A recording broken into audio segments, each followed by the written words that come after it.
À l'époque, j'ai 4 noms dans ma liste. Il y en a un qui s'élimine de par une conversation téléphonique et j'en rencontre 3, dont Stéphane.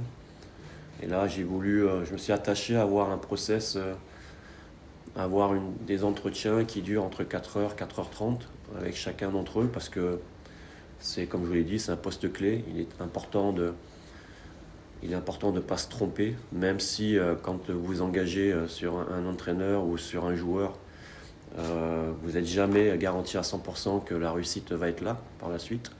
Mais là, j'ai été au fond du process. Alors j'avais déjà un avantage par rapport à Stéphane, c'est qu'il est du Nord comme moi. Il a joué de longues années au LOSC comme moi.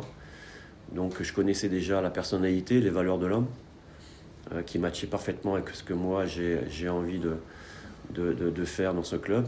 Des valeurs qui me correspondent, qui sont les miennes, des valeurs qui correspondent aux gens qui aiment ce club.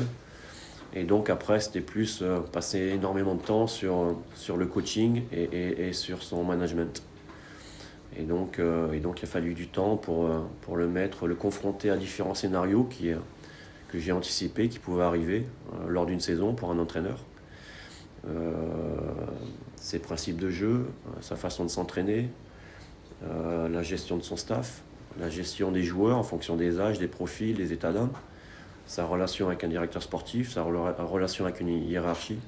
Bon voilà, mais lui comme les deux autres, hein. Donc j'étais au fond du process et puis j'ai décidé en effet d'opter pour Stéphane. Aujourd'hui, je regrette pas du tout mon choix.